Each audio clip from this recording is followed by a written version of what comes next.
আপনি কি কখনো ভেবে দেখেছেন সমাজে পুরুষদের জায়গা কোথায়, আর নারীদের মন জয় করার চেষ্টা করতে গিয়ে আমরা কি ভুল পথে যাচ্ছি? ভদ্র, সহানুভূতিশীল হতে গিয়ে আমরা কি ধীরে ধীরে দুর্বল হয়ে পড়ছি? আমরা নাইস গাই হতে চেয়েছি, কিন্তু সেই চেষ্টাতেই কি আমরা ভুল পথে পা বাড়িয়েছি? আজকে আমরা আলোচনা করব এক আলোচিত বই, দি রেশনাল মেল, যা পুরুষের মানসিকতা এবং সম্পর্কের অদ্ভুত দিকগুলো উন্মোচন করে তোলে। মূল ধারণা এক, নারী কেন্দ্রিক বাধ্যবাধকতা, দি ফেমিনাইন ইম্পারেটিভ। গল্পটা শুরু হোক এক নীরব নিঃসঙ্গ পুরুষের দৃষ্টিভঙ্গি থেকে। এই আধুনিক সমাজ আসলে নারীর স্বার্থকে রক্ষা ও পূরণ করার জন্য নির্মিত। রোলো টমাসি এই আইডিয়াটাকে বলেন দ্য ফেমিনাইন ইম্পারেটিভ বা নারী কেন্দ্রিক বাধ্যবাধকতা। চলুন একটা ছোট্ট দৃশ্য কল্পনা করি। তুমি একটা রেস্টুরেন্টে বসে আছো, একটা টেবিলে একটা কাপল বসে আছে। ছেলেটা মেয়েটাকে বিনয় করে খাওয়াচ্ছে। হয়তো তুমি ভাবছো কি ভদ্র ছেলে, কিন্তু এই ভদ্রতা কি আসলেই ছেলেটার নিজের ইচ্ছায়, না এটা একটা আপেক্ষিত আচরণ যা সমাজ তার উপর চাপিয়ে দিয়েছে? এই সমাজে পুরুষ শব্দের সংজ্ঞা এমনভাবে গড়ে তোলা হয়েছে যেখানে তার সফলতা মাপা হয় সে নারীর কতটা সুবিধা করতে পারছে তার উপর। এটি এক ধরনের প্রোগ্রামিং। ছোটবেলা থেকেই আমাদের শেখানো হয় ভদ্র হও, মেয়েদের খুশি করো, ওদের চাহিদা আগে, পুরুষদের নয়। সমাজ এমনভাবে গঠিত যে নারী সবসময় মূল চরিত্র। সিনেমা, সাহিত্য, শিক্ষা, এমনকি ধর্ম, সব জায়গাতেই নারীর সুরক্ষা, নারীর সম্মান, নারীর চাওয়া পাওয়া এগুলোই প্রথমে আসে। একটা সময় ছিল যখন সমাজে পুরুষের অবস্থান ছিল প্রভু হিসেবে, কিন্তু নারীবাদ ও আধুনিক আন্দোলনের মাধ্যমে সেই ভারসাম্য ধীরে ধীরে নারীর দিকে ঝুঁকে পড়ে। আর তখনই ফেমিনাইন ইম্পারেটিভের আবির্ভাব ঘটে। এটি এমন এক আদর্শ যেখানে সমাজের প্রতিটি স্তর, পরিবার, স্কুল, মিডিয়া নারীকে উপকেন্দ্র করে চলে। যখন একজন পুরুষ এই গেমটা বোঝে না, তখন সে হয়ে পড়ে বেটা, অর্থাৎ সেই পুরুষ যে তার নিজস্ব সীমা বিসর্জন দিয়ে নারীর অনুমোদন পেতে চায়। সেভাবে নারীর সুখই তার সফলতা। সে নিজের প্রয়োজন ভুলে যায়, নিজের স্বপ্ন চাপা দেয়, আর সমাজের নিয়মে খেলতে খেলতে একসময় ক্লান্ত হয়ে পড়ে। এই বেটা পুরুষ সমাজের জন্য উপকারী, কারণ সে প্রশ্ন তোলে না, সে শুধু হ্যাঁ ঠিক আছে এই বলতেই শেখে। রোলো দেখান কিভাবে সমাজ নারীকে একাধারে স্বাধীন হতে দেয়, আবার তার দুর্বলতাকে সহানুভূতির চোখে দেখে। উদাহরণস্বরূপ, একজন নারী যদি 10 জন পুরুষের সঙ্গে সম্পর্ক রাখে, সেটা তার স্বাধীনতা। কিন্তু একজন পুরুষ যদি তাই করে, তাকে বলা হয় চরিত্রহীন বা ব্যভিচারী। এই দ্বৈত মান সমাজে নারীর পক্ষে এক ধরনের সুবিধা তৈরি করে। সে একসঙ্গে শিকার এবং নিয়ন্ত্রক হিসেবে থেকে যায়। আদালতে বিবাহ বিচ্ছেদের সময় সন্তান প্রায়শই মায়ের কাছেই থাকে। কর্মক্ষেত্রে ইকুয়ালিটির নামে অনেক সময় পুরুষদের সুযোগ কেড়ে নেওয়া হয়। এই সবকিছু মিলে একটাই বাস্তবতা তৈরি করে, পুরুষকে তার প্রকৃত সত্তা লুকিয়ে রাখতে বাধ্য করা হয়। পুরুষের করণীয় নিজের পথে ফেরা। তাহলে কি করা উচিত? তার উত্তর, নিজেকে চেনো, বুঝে নাও এই খেলা কেমন চলছে, এরপর নিজের জীবন নিজের শর্তে গড়ে তোলো। নারীকে পুজো করার দরকার নেই, তার সঙ্গ উপভোগ করো, কিন্তু নিজের কেন্দ্রীয়তা হারিও না। একজন পুরুষ যতক্ষণ না বুঝবে যে সে নিজেই নিজের মূল চরিত্র, ততক্ষণ সে এই ফেমিনাইন ইম্পারেটিভের হাতেই বন্দী থাকবে। এই অধ্যায় আমাদের একটা রূঢ় বাস্তবতার মুখোমুখি দাঁড় করায়। সমাজ যেমন বলছে, সম্পর্ক তেমন নয়। ভালোবাসা, বন্ধন, সুখ, এইসব কিছুই একটা কাঠামোর মধ্যে পরিচালিত হয়। সেই কাঠামো বহু বছর ধরে নারীর স্বার্থে গড়ে তোলা হয়েছে। তবে এটাই শেষ কথা নয়। পুরুষ যদি নিজেকে প্রশ্ন করতে শেখে, আমি কেন এসব করছি, আমি আসলে কি চাই, এই সম্পর্কটা কি সত্যিই আমার প্রয়োজন মেটাচ্ছে, তবে সেখান থেকেই শুরু হয় তার নিজস্ব জাগরণ। এটা একটা ভয়ঙ্কর সত্য, কিন্তু মুক্তির একমাত্র রাস্তা। মূল ধারণা 2, দ্য রেশনাল মেল, যুক্তিবোধ সম্পন্ন পুরুষের জাগরণ। সন্ধ্যা নামছে। একটা পুরুষ আয়নার সামনে দাঁড়িয়ে নিজের চোখের দিকে তাকিয়ে আছে। তার চোখে ক্লান্তি, দ্বিধা, কিন্তু সঙ্গে একরাশ প্রশ্ন। আমি কে? আমি কিভাবে এমন একটা জায়গায় এলাম যেখানে নারীর চাওয়া পাওয়া বোঝার আগে আমার নিজের অস্তিত্ব হারিয়ে গেছে? এই অধ্যায় দ্য রেশনাল মেল এই প্রশ্নের উত্তর খোঁজার পথ দেখায়। পুরুষের বর্তমান অবস্থা নিয়ন্ত্রণহীন এবং বিভ্রান্ত। আজকের সমাজে পুরুষ যেন নিজের জীবনকে নিজে নিয়ন্ত্রণ করতে পারছে না। সে প্রতিনিয়ত নারীর প্রত্যাশা, সমাজের চাপ, মিডিয়ার তৈরি মিথ ও রাজনৈতিক সঠিকতার বলয়ে আবদ্ধ হয়ে পড়ছে। আর এই সব মিলিয়ে তার মধ্যে জন্ম নিচ্ছে আত্মবিশ্বাসহীনতা, দিগ্ভ্রান্তি এবং একরকম মানসিক গোলক ধাঁধা। পুরুষ আজ নারী কেন্দ্রিক সমাজের শিকারে পরিণত হয়েছে, যেখানে নারীর সুবিধা ও ইচ্ছা সর্বাগ্রে আর পুরুষের প্রয়োজন গৌণ। দ্য রেশনাল মেল মানে কি? এ অধ্যায়ের মূল ভাবনা হলো একজন রেশনাল মেল মানে এমন একজন পুরুষ যে সমাজের নারীর কিংবা মিডিয়ার শেখানো চিত্রকে অন্ধভাবে মেনে না নিয়ে নিজের চিন্তাকে যুক্তিবোধ, আত্মজ্ঞান এবং বাস্তব অভিজ্ঞতার ভিত্তিতে গড়ে তোলে। সে নারীকে সম্মান করে, কিন্তু তার জীবনের কেন্দ্র নারীর স্বীকৃতি নয়। সে জানে নারীর প্রতি আকর্ষণ প্রাকৃতিক, কিন্তু তার নিজের জীবন, লক্ষ্য, নেতৃত্ব এবং মিশন এইগুলোই তার আসল পরিচয়। রোলো দেখান কিভাবে ছোটবেলা থেকেই ছেলেদের শেখানো হয়, নারীর যত্ন নাও, তাদের সুখী করো, তাহলে তুমি ভালো পুরুষ। নারী তোমার জীবনের লক্ষ্য। ভালো ছেলেরা সবসময় জয়ী হয়। এই সমাজ নির্মিত বিশ্বাসগুলোই একজন পুরুষকে সিম্প করে তোলে, অর্থাৎ এমন একজন পুরুষ যে নিজের স্বার্থ জলাঞ্জলি দিয়ে নারীর প্রশংসা পাওয়ার জন্য মরিয়া। এই বিশ্বাসগুলো সত্যি কি পুরুষদের উপকার করেছে?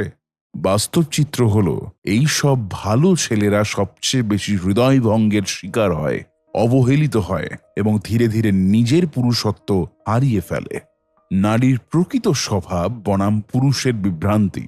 নারী নিজেও সবসময় জানে না সে কি চায়, কিন্তু সে জানে কি তাকে উত্তেজিত করে। রলো বলেন, নারীর আকর্ষণ সবসময় সে পুরুষের দিকে যায় যে চ্যালেঞ্জিং, আত্মবিশ্বাসী, তার নিজের জীবনের মিশনে দৃঢ়। কিন্তু সমাজ পুরুষদের শেখায় ভদ্র হও, যত্নবান হও, তার সব চাহিদা মেটাও, তার মতো হয়ে ওঠো। ফলে একজন পুরুষ নারীর আসল চাহিদা বোঝার আগেই নিজের স্বতন্ত্রতা হারিয়ে ফেলে এবং এইখানে রেশনাল মেল হওয়ার প্রয়োজন তৈরি হয়। রলো বলেন, একজন রেশনাল মেল কখনো নিজের জীবনের কেন্দ্রবিন্দুতে নারীকে রাখে না, বরং সে নিজের লক্ষ্য, নিজের নিয়ম, নিজের স্ট্যান্ডার্ডে বাঁচে। নারী তার জীবনে অংশ হতে পারে, কিন্তু তা হবে তাকে পরিপূর্ণ করে তোলার জন্য নয়, বরং তার পরিপূর্ণ জীবনে একজন সহচর হিসেবে। সে জানে সম্পর্ক থাকতে পারে, ভালোবাসা থাকতে পারে, কিন্তু নিজের মূল উদ্দেশ্য কখনোই কোনো নারী হতে পারে না। অ্যাওয়েকেন্ড ম্যান বা জাগ্রত পুরুষ, এই পুরুষ নারীর আকর্ষণ নীতিকে বোঝে, তার প্রতি নির্ভরশীল না হয়ে বরং নারীর সঙ্গে সচেতনভাবে সম্পর্ক তৈরি করে এবং জীবন সম্পর্কে এক গভীর উপলব্ধি রাখে। সে জানে এক নারী তার জীবনে থাকবে কিনা সেটাতে তার মূল্য নির্ধারিত হয় না, তার মূল মানে তার নিজস্ব মিশন। এবং এই জ্ঞান তাকে করে তোলে আত্মনির্ভর, মর্যাদাশীল এবং বাস্তববাদী। নারীর ভালোবাসা অর্জন করতে হয়, দাবি নয়। রোলো বলেন, নারীর ভালোবাসা কখনোই জন্মগত অধিকার নয়, সেটা আর্নড হয়, লব্ধ হয় যোগ্যতার ভিত্তিতে। পুরুষ যদি ভাবে সে ভালো হয়ে, দানশীল হয়ে ভালোবাসা পাবে, সে এক ভয়ানক ভুলে আছে। নারী আকৃষ্ট হয় এমন পুরুষের প্রতি যাকে সে সম্মান করে, যাকে সে চ্যালেঞ্জ ভাবে এবং যাকে সে হারাতে ভয় পায়। সুতরাং একজন রেশনাল মেল কখনো এমন অবস্থানে যায় না যেখানে নারী নিশ্চিতভাবে জানে এই মানুষটা আমার হাতের মুঠোই, বরং সে এমন এক অবস্থানে থাকে যেখানে সে নিজেই বেছে নেয় কে তার জীবনে থাকবে। পুরুষরা প্রায়শই ডিজনি ফিড এই রোমান্টিক ধারণায় আবদ্ধ থাকে, যেখানে তারা ভাবে একদিন এক মেয়ে আসবে, আমাকে বুঝবে, ভালোবাসবে, জীবন বদলে যাবে। কিন্তু বাস্তবতা হলো এই ফ্যান্টাসি পুরুষকে দুর্বল করে। সে অপেক্ষা করে এক কল্পিত সোলমেটের, অথচ তার নিজের জীবন পিছিয়ে পড়ে। রেশনাল মেল বোঝে সে নিজেই নিজের বাঁচার কারণ, অন্য কেউ নয়। রলো বলেন, একজন রেশনাল মেল বুঝে নেয় সম্পর্ক কখনোই স্থায়ী নয়, তা সবসময় শর্তাধীন। একজন পুরুষের মূল্য সবসময় সময়ের সাথে বাড়ে, নারীর কমে। আত্মনির্ভরতা, লক্ষ্য এবং ডিসিপ্লিন, এই তিনটি একজন পুরুষের অস্ত্র। এইসব কঠিন সত্যগুলো মেনে নেওয়া হয়তো প্রথমে কঠিন, কিন্তু তাতেই তৈরি হয় রেশনাল মেল। তুমি যদি নিজের গল্পের নায়ক না হও, তবে তুমি অন্যের গল্পের পার্শ্ব চরিত্র হয়ে থাকবে। তুমি যদি নারীকে কেন্দ্র করে জীবন গড়ো, তবে তুমি প্রতিনিয়ত রোল পালনে ব্যস্ত থাকবে। ভালো ছেলে, প্রোভাইডার, প্রোটেক্টর, কিন্তু নিজের স্বপ্ন, নিজের প্রভাব, সেগুলো হারিয়ে যাবে। তুমি যদি রেশনাল মেল হও, তবে তুমি জীবনকে নিজস্ব চোখে দেখবে। তুমি নেতৃত্ব দেবে, পরিচালনা করবে এবং নিজের মূল্য নিজেই নির্ধারণ করবে। মূল ধারণা ৩, the cardinal rule of sexual strategies. যৌন কৌশলের মৌলিক নিয়ম, এক চিরন্তন সত্যের উন্মোচন। রাতে এক ক্যাফেতে বসে একজন পুরুষ তার জীবনের পেছনে তাকায়। মনে পড়ে সে কতবার নিজের সব দিয়েছে, ভালো থেকেছে, ভালোবাসা দিয়েছে, কিন্তু বিনিময়ে পেয়েছে শুধু অস্বীকৃতি। তখনই তার মনে প্রশ্ন জাগে, আমি কি সত্যিই জানি নারী কি চাই? রৌলো টমাসি খুব স্পষ্ট করে বলেন, নারী এবং পুরুষ উভয়ই সম্পর্ক ও যৌনতার ক্ষেত্রে নিজেদের আলাদা কৌশল নিয়ে এগোয়, এবং এই কৌশল দুইটি কখনোই প্রকৃতভাবে একে অপরের সঙ্গে মিলতে পারে না, কারণ তারা সম্পূর্ণ আলাদা লক্ষ্য ও স্বার্থে পরিচালিত হয়। যৌন কৌশল মানে কি? যৌন কৌশল বলতে বোঝায় নারী বা পুরুষ কিভাবে জৈবিক, মানসিক ও সামাজিকভাবে এমন সঙ্গী বেছে নেয় যার সঙ্গে সে সম্পর্ক করতে চায়। নারী চাই উচ্চমানের পুরুষ, যে জিনগতভাবে শক্তিশালী, সামাজিকভাবে সম্মানিত এবং অর্থনৈতিকভাবে স্থিতিশীল। পুরুষ চাই উপলব্ধ নারী, যে যৌনভাবে আকর্ষণীয়, তার নিজের স্ট্যান্ডার্ড অনুযায়ী সাবমিসিভ ও নিবেদিত। এই স্বার্থদ্বন্দ্ব থেকেই তৈরি হয় সম্পর্কের জটিলতা, মিথ্যা আশা এবং মনোভাবগত দ্বন্দ্ব। নারী বনাম পুরুষ, কৌশলের সংঘর্ষ। নারীর যৌন কৌশল হল সেরা জিন এবং সেরা সাপোর্টের সমন্বয় খোঁজা, অর্থাৎ সে এমন পুরুষ চায় যার কাছে সে যৌনভাবে আকৃষ্ট হবে এবং যে তাকে তার সন্তানকে নিরাপত্তা দিতে পারবে। পুরুষের যৌন কৌশল সাধারণত সরল, যতটা সম্ভব বেশি ও আকর্ষণীয় নারীর সঙ্গে সঙ্গমের সুযোগ খোঁজা। এই ভিন্নতায় দুই লিঙ্গের মধ্যে এক গভীর রণক্ষেত্র তৈরি করে, যেখানে পাওয়ার সবসময় বদলাতে থাকে। নারীর হাইপারগ্যামি বনাম পুরুষের পলিগ্যামি, অর্থাৎ নারী সবসময় এমন পুরুষের খোঁজ করে যে তার থেকে উচ্চতর, স্ট্যাটাস, লুকস, রিসোর্সেস, কনফিডেন্স, সব দিক থেকেই। এর বিপরীতে পুরুষের প্রাকৃতিক প্রবণতা হল পলিগ্যামি, বিভিন্ন নারীর প্রতি আকর্ষণ অনুভব করা। এই দ্বন্দ্বই যৌন কৌশলের মূল সংঘর্ষ। একজন নারী চাই তার সব চাওয়া একটি পুরুষের মধ্যে পেতে, আর একজন পুরুষ চাই একাধিক নারীর মধ্যে তার আকাঙ্ক্ষা পূরণ করতে, এবং এই দুই অভিপ্রায় একে অপরের বিরুদ্ধে চলে। তুমি যতই নারীকে বোঝার চেষ্টা করো, তার মন রাখতে চাও, তোমার কৌশলকে তার সঙ্গে মেলাতে চাও, ততই তুমি নিজেকে হারাবে। কারণ নারীর কৌশল গোপন ও কৌশলী। সে সবসময় এমন পুরুষ খোঁজে যাকে সে সম্মান করতে পারে, আর সে পুরুষ কখনো তাকে পুরোপুরি বোঝার চেষ্টা করে না। তুমি যদি নারীকে খুশি করার জন্য নিজের মিশন, নেতৃত্ব বা উদ্দেশ্য বিসর্জন দাও, সে তোমাকে ত্যাগ করবে। উদাহরণ, বেটা প্রোভাইডার বনাম আলফা ব্রেভ হার্ট, যারা তাদের ভালোবাসার মেয়েটিকে সব দিয়েছে, সময় দিয়েছে, নিরাপত্তা দিয়েছে, ভালোবাসা দিয়েছে, কিন্তু সে নারী আকৃষ্ট হয়েছে এমন এক পুরুষের প্রতি যাকে পাওয়া ছিল অনিশ্চিত, চ্যালেঞ্জিং, হয়তো আত্মকেন্দ্রিক, কিন্তু আকর্ষণীয়। এই ফাঁদেই পড়া পুরুষরা ভাবে নারীরা ভালো ছেলেদের চায় না, কিন্তু বাস্তবতা হলো নারীরা আলফা বৈশিষ্ট্যযুক্ত পুরুষকে চায়, এমন কাউকে যাকে সে হারানোর ভয় পায়। নারীর কৌশল বদলায়, পুরুষের কৌশল স্থির। নারীর যৌন কৌশল সময়ের সাথে বদলায়। যেমন 18 থেকে 24 বছর বয়সে সে চায় উত্তেজনা, আকর্ষণ, জিনগত উৎকৃষ্টতা। 25 থেকে 35 বছর বয়সে সে চায় স্থিরতা, নিরাপত্তা, স্থায়ী সম্পর্ক। এই অবস্থান অনুযায়ী সে পুরুষ বেছে নেয়। এই বিষয়টি অনেক পুরুষ বোঝে না এবং বিভ্রান্ত হয়। কেন আগে সে আকর্ষণীয় ছিল, এখন নয়? পুরুষের কৌশল কিন্তু বদলায় না। সে 20, 30, 40 বয়সেও একইভাবে যৌন আকর্ষণ অনুভব করে যৌবনময়ী নারীর প্রতি। এই পার্থক্যটি পুরুষদের জানা দরকার, কারণ নারীরা যখন তাদের যৌন শীর্ষে থাকে 18 থেকে 24, তখন তারা পুরুষদের সবচেয়ে ভালোটা বেছে নেয়। একজন র্যাশনাল মেল কিভাবে এই নিয়ম বুঝবে? রলো বলে, একজন র্যাশনাল মেল কখনোই নারীর কৌশলের শিকার হয় না। সে জানে সে নিজেই নিজের কৌশল ঠিক করবে, নিজের উচ্চতর মানে পৌঁছবে। নারীর আকর্ষণ অর্জন করবে দাবি করে নয়, নিজেকে এমন করে গড়ে তুলে যে সে নিজেই নারীর আকাঙ্ক্ষার কেন্দ্র হয়ে দাঁড়ায়। এই সেলফ ডেভেলপমেন্টই তার কৌশল। স্যাক্রিফাইস নয়, স্ট্যান্ডার্ড সেট করো।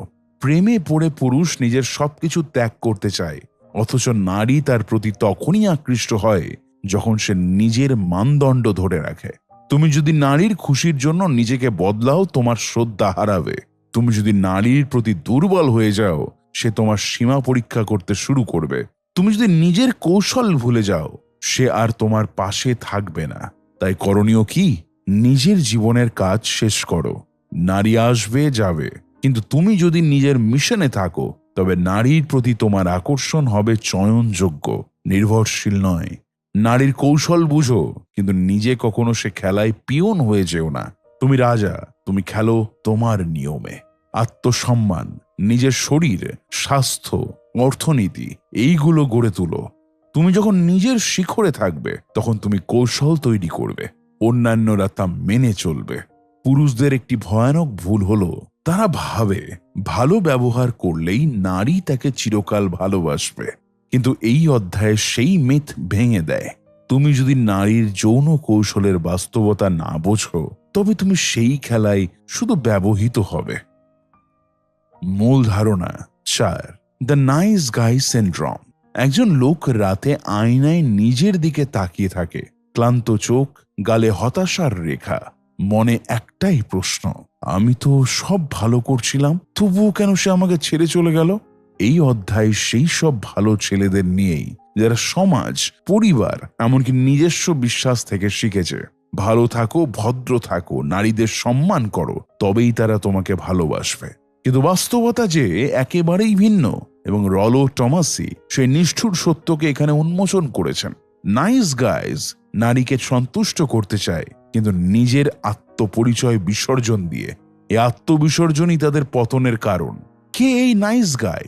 রোলো বলেন, নাইস গাই হলো সেই পুরুষ যে নারীর প্রত্যেকটা কথা শুনে চলে, নিজের পছন্দকে নারীর পছন্দে রূপ দেয়, সবসময় নারীকে খুশি রাখতে চায়, প্রতিদানমূলক ভালোবাসা আশা করে। যেমন, আমি যদি ওর জন্য এত কিছু করি, তবে ও নিশ্চয়ই আমাকে ভালোবাসবে। এই নাইস গাই কখনো নিজের প্রয়োজনকে গুরুত্ব দেয় না। সে নারীকে দেবী বানায়, এবং এখানেই তার পরাজয়। নাইস গাই আসলে কি করে? রোলো ব্যাখ্যা করেন, নাইস গায়ের আচরণ মুখে যতটাই ভদ্র, ভেতরে ততটাই চতুর ও চুক্তি নির্ভর। সে ভাবে, আমি যদি ওর যত্ন নিই, ওর পাশে থাকি, ওর সমস্যা শুনি, তবে সে আমাকে সঙ্গমের প্রতিদান দেবে।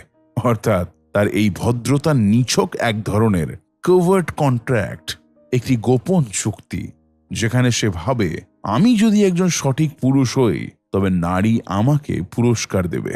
কিন্তু নারী কি সেই পুরস্কার দেয়? না, কারণ নারীর আকর্ষণের মানদণ্ড ভিন্ন। রোলো এই অধ্যায়ে বহু উদাহরণ তুলে ধরেন সেই সব ছেলেদের যারা বছরের পর বছর এক নারীকে ভালোবেসে পাশে থেকে বন্ধুর মতো আচরণ করে, কিন্তু সেই নারী তখন এমন একজনকে পছন্দ করে ফেলে যে দুর্বিনীত, যার অ্যাটিটিউড আছে, যে তার কথা শুনে না, কিন্তু তবুও রহস্যময় ও আকর্ষণীয়। নাইস গাই তখন প্রশ্ন করে, সে আমাকে কেন নয়? আমি তো তার জন্য সব করেছি। রোলো বলেন, নারীরা কখনোই দায়িত্বপূর্ণ কেয়ারটেকারকে ভালোবাসে না। যদি সে নিজেকে আত্মবিশ্বাসহীন, অনুমতি ভিক্ষাকারী ও আত্মপরিচয়হীন হিসেবে তুলে ধরে। নাইস গাই মানে আত্মসমর্পণ। নাইস গাই ভাবেন, নারীকে তার জীবনের কেন্দ্রবিন্দু বানালেই সে নারীর ভালোবাসা পাবে। কিন্তু নারী চায় এমন একজন পুরুষ যে নিজের জীবনের মিশনে থাকে, যার ব্যক্তিত্ব আছে, যার সঙ্গে তার ভরসা ও রোমাঞ্চ দুটোই তৈরি হয়। নারী কখনোই এমন কাউকে আকর্ষণীয় মনে করে না যে বলে, আমি তোমার জন্য যে কোনো কিছু করতে রাজি। তাকে এমন পুরুষের দরকার যার জীবন নিজেই এত পূর্ণ যে সেখানে একজন সঙ্গী হয়ে যোগ দেয়, একজন সেন্টার নয়। রলো বলেন, সমাজ নাইস গাই তৈরি করে। ভালো ছেলে হও, মেয়েদের দিকে তাকিও না খারাপ ভাবে। তুমি যদি ভদ্র হও, মেয়েরা তোমাকে ভালোবাসবে। তোমার ইচ্ছা না থাকলেও মেয়েদের খুশি রাখো। এইসব ভুল বার্তা ছেলেরা ছোটবেলা থেকেই শিখে ফেলে এবং বড় হয়ে যখন বাস্তব নারীর মনোভাব দেখে তখন ধাক্কা খায়। রোলো বলেন, নাইস গাই ভদ্র নয়, সে ভীতু, সে স্বাধীন নয়, সে অনুমতির জন্য নারীর দিকে তাকিয়ে থাকে। এই অধ্যায়ে রোলো এক গুরুত্বপূর্ণ ধারণা আনেন, বেটা অরবিটার। এরা সেই নাইস গায়রা যারা নারীর চারপাশে ঘোরে, সব সময় সাহায্যের জন্য প্রস্তুত থাকে, কিন্তু কখনো নারীর মূল আকর্ষণের কেন্দ্র নয়। নারী তাদের ব্যবহার করে, মন খারাপের সময় কাঁধ হিসেবে, সাহায্যের জন্য হাত হিসেবে, কিন্তু প্রেমের জন্য নয়। নাইস গায় ভাবেন, আমি ঠিক সময় এলে ওর ভালোবাসা পাবো, কিন্তু সেই সময়ই আসে না। একটি নাইস গায় আচরণ কেন নারীর চোখে আকর্ষণহীন? রোলো ব্যাখ্যা করেন, নাম্বার 1, নারী অবচেতনে টেস্ট করে তুমি নিজের স্ট্যান্ডার্ড ধরে রাখতে পারো কিনা। নাম্বার 2, যে পুরুষ নিজের সব বিসর্জন দেয় তার মধ্যে কোনো চ্যালেঞ্জ থাকে না। নাম্বার 3, পুরুষ যদি নিজেকে এক নারীর ওপর নির্ভরশীল বানায়, সে নিজের ভ্যালু কমিয়ে ফেলে। নাইস গায়ের সমস্যা হলো সে শিকার চায়, চাহিদা নয়। নারী আকৃষ্ট হয় এমন পুরুষে যার উপস্থিতি স্বয়ংক্রিয়ভাবে সম্মান আদায় করে। র্যাশনাল মেল কি করে? রোলো বলেন, একজন র্যাশনাল মেল নারীকে সম্মান করে, তবে নিজের মানদণ্ড রেখেই। নারীর আকর্ষণ পাওয়ার চেষ্টা করে না, আকর্ষণ তৈরি করে। নারীর মন বুঝে কাজ করে না, নিজের মন বুঝে নারীর প্রতি আকর্ষণ সৃষ্টি করে। সে জানে নারীকে খুশি করতে গিয়ে নিজেকে খুশিহীন করলে কোনো লাভ নেই। করণীয়, নাইস গাই সিনড্রোম থেকে মুক্তির পথ। নাম্বার 1, নিজের জীবনের কেন্দ্র হও। তোমার জীবন যেন এমন হয় যেখানে নারী তোমাকে চায়, তুমি তাকে না চাইলেও। নিজেকে এমন ভাবে গড়ো যে তুমি নিজেই পুরস্কার। নাম্বার 2, কোভার্ট কন্ট্রাক্ট বন্ধ করো। কারোর জন্য কিছু করো, কিন্তু প্রতিদানের প্রত্যাশায় নয়। নাম্বার 3, ভালনারেবল না হয়ে সাহসী হও। নারীকে নিজের কষ্টের গল্প বলে তাকে ছুঁয়ে ফেলার আশা করো না। তাকে দেখাও তুমি কষ্টকে পেরিয়ে এসেছো, এইটা আকর্ষণ সৃষ্টি করে। নাম্বার 4, অ্যাপ্রুভ খোঁজো না, নিজের সীমা ধরো। তুমি যা চাও সেটাই গুরুত্বপূর্ণ। নারীকে খুশি করতে গিয়ে নিজের ছায়া হয়ে থেকো না। নাম্বার 5, বাউন্ডারি স্থাপন করো। না বলতে শেখো, সম্মানের দাবি করো। তুমি নাইস হয়ে নয়, স্ট্রং হয়ে ভালোবাসা পাও। এই অধ্যায় এক ভয়ঙ্কর বাস্তবতায় আমাদের চোখ খুলে দেয়। নাইস গাই ভাবেন নারী তাকে ভালোবাসবে কারণ সে সব দেয়, কিন্তু নারী ভালোবাসে এমন পুরুষকে যে নিজের সবকিছুকে ধরে রাখে। তুমি যদি নাইস গাই হয়ে নারীর সম্মান পাওয়ার আশা করো, তুমি হারবেই। তুমি যদি নিজের ব্যক্তিত্ব গড়ো, নিজের স্ট্যান্ডার্ড তৈরি করো, নারী তখন তোমার জীবনের অংশীদার হবে, মালিক নয়। মূল ধারণা 5, দ্য রেড পিল। ধরা যাক তোমার সামনে দুটি ওষুধ রাখা হয়েছে, একটি নীল আর একটি লাল। নীল ওষুধটি খেলে তুমি ফিরে যাবে আগের ঘুমন্ত বাস্তবতায়, সেখানে তুমি যা জানো তাই সত্য বলে মনে হবে। কিন্তু লাল ওষুধটি খেলে তুমি জানবে বাস্তবের কঠিন রূপ, সেই সত্য যা হয়তো তোমার সব বিশ্বাসকেই নষ্ট করে দেবে। তুমি কি লাল ওষুধটি খেতে সাহস পাবে? এই ধরনের প্রশ্ন নিয়েই শুরু হয় রোলো টমাসির দ্য রেড পিল অধ্যায়টি। এই অধ্যায়ে তিনি আমাদের সামনে তুলে ধরেন সেই কঠিন সত্যের দরজা যেটি একবার খুলে ফেললে আর ফিরে যাওয়া সম্ভবই নয়। এই অধ্যায়টি শুধু একটি ধারণা নয়, বরং একটি দর্শনের জন্ম দেয়, যা পুরুষদের চোখ খুলে দেয় সমাজ, নারী পুরুষ সম্পর্ক এবং নিজস্ব পুরুষত্ব নিয়ে। রেড পিল মূল ধারণা। রেড পিল কথাটি এসেছে বিখ্যাত সিনেমা দি ম্যাট্রিক্স থেকে। সেই সিনেমায় মরফিয়াস চরিত্রটি নিওকে বলেছিল, take the blue pill and the story ends, take the red pill and I show you how deep the rabbit hole goes. তবে রোলো টমাসি এই রেড পিলকে ব্যবহার করেছেন নারীবাদ, সম্পর্ক এবং আধুনিক সমাজের মনস্তত্ত্ব বুঝিয়ে দেওয়ার জন্য। তিনি বলছেন, এই সমাজ পুরুষদের নীল বড়ি খাইয়ে ঘুম পাড়িয়ে রেখেছে, যেখানে পুরুষরা বিশ্বাস করে ভালো ছেলে হলে মেয়েরা ভালোবাসবে, ত্যাগ মানেই প্রেম, নারীরা সবসময় পুরুষদের চেয়ে নৈতিকভাবে শ্রেষ্ঠ ইত্যাদি। কিন্তু রেড পিল এই মিথ্যাকে ভেঙে দেয়। রেড পিল মানসিকতা একটি সজাগ চেতনার জন্ম। রেড পিল মানসিকতা মানে হচ্ছে বাস্তবকে যেমন আছে তেমনভাবে গ্রহণ করা। লাল বড়ি খাওয়ার মানে নিজেকে সামাজিক শর্ত থেকে মুক্ত করা এবং বুঝতে শেখা যে আধুনিক সম্পর্কগুলোর পেছনে রয়েছে জৈবিক প্রেরণা, গোপন হিসাব এবং শক্তির লড়াই। নারীরা কেবল প্রেমে পড়ে না, তারা হাইপারগ্যামি প্রবৃত্তি দ্বারা চালিত হয়। মানে নারীরা চায় এমন পুরুষ যারা সামাজিক মর্যাদায়, অর্থে বা চরিত্রে তাদের চেয়ে উচ্চতর। এই সত্যকে মেনে নেওয়া মানেই হচ্ছে রেড পিল গ্রহণ করা। সমাজ বারবার পুরুষদের শেখায়, সাহায্য করো, নারীদের পুজো করো, তাহলেই প্রেম পাবে। কিন্তু বাস্তবে দেখা যায় এই ভালো ছেলেরা প্রেমে বারবার ব্যর্থ হয়, কারণ নারীরা সম্মান করে এমন পুরুষকে যারা নিজের প্রতি আত্মবিশ্বাসী, যাদের নিজেদের উদ্দেশ্য আছে এবং যারা নিজের জীবনের নিয়ন্ত্রক। রেড পিল শেখায় ভালো ছেলে হবার মানে হচ্ছে নিজেকে অন্যের চাহিদা পূরণের জন্য বিসর্জন দেওয়া, নট অ্যাট্রাকটিভ বাট ইউজফুল। আর নারীরা আকর্ষণ অনুভব করে এমন পুরুষের প্রতি যাদের প্রয়োজন নেই অন্যকে খুশি করার। রেড পিল গ্রহণ মানে হলো নারীর প্রকৃতি সম্পর্কে নিরপেক্ষ গঠন করা। রোলো এখানে বলেন, নারীরা ডুয়াল ম্যাটিং স্ট্র্যাটেজি অনুসরণ করে। একদিকে তারা আকৃষ্ট হয় জেনেটিক্যাল ফিট, আত্মবিশ্বাসী আলফা পুরুষদের প্রতি, অন্যদিকে তারা বেছে নেয় বেটা পুরুষদের পরিবার, নিরাপত্তা ও স্থায়িত্বের জন্য। এই দ্বৈত প্রবণতা বোঝা মানেই রেড পিলের বাস্তবতা বোঝা। ব্রেকআপ, প্রতারণা ও নারীর স্বাধীনতা। রোলো দেখান, নারীরা যখন কোনো সম্পর্ক ভাঙে তখন সেটা হয় অনেক আগে থেকেই পরিকল্পিত। পুরুষরা ভাবতে থাকে হঠাৎ কি হলো, কিন্তু নারীর মনে সেই সম্পর্ক ভাঙার সিদ্ধান্ত অনেক আগে থেকেই প্রক্রিয়াধীন ছিল। রেড পিল শেখায় তুমি যতই ভালো হও না কেন, নারী যদি মনে করে তার চেয়ে ভালো কিছু সে পেতে পারে, তবে সে সেই দিকেই চলে যাবে। এটি কষ্টকর সত্য, কিন্তু পুরুষদের আত্মরক্ষার জন্য জানা জরুরি। নারী কেন্দ্রিক সমাজ ও গাইনোক্রেসি। রোলো গাইনোসেন্ট্রিক সোশ্যাল অর্ডার সম্পর্কে বলেন, যেখানে সমাজ, মিডিয়া এবং আইন সবকিছু নারীর সুবিধা মতো গড়ে উঠেছে। পুরুষ যদি ডিভোর্সে পড়ে, বাচ্চার কাস্টাডি হারায় কিংবা মিথ্যা অভিযোগে পড়ে, তবুও সমাজ চুপ থাকে। রেড পিল মানে এই নারী কেন্দ্রিক ব্যবস্থাকে বোঝা এবং নিজেকে এর থেকে রক্ষা করা। পুরুষের করণীয় আত্মনির্ভরতা। এই অধ্যায়ে রোলো এক ধরনের পিউরিফিকেশন প্রসেসের কথা বলেন। রেড পিল গ্রহণ করা মানে এক ধরনের মানসিক মৃত্যু, যেখানে পুরনো বিশ্বাস, অনুভব, আবেগের মৃত্যু ঘটে এবং জন্ম নেয় এক নতুন পুরুষ যে নিজেকে ভালোবাসে, নিজের লক্ষ্য ঠিক করে এবং নারীর বৈধতা ছাড়া নিজেকে মূল্যবান মনে করে। রেড পিল জীবন, আত্মসম্মান ও প্রাধান্য।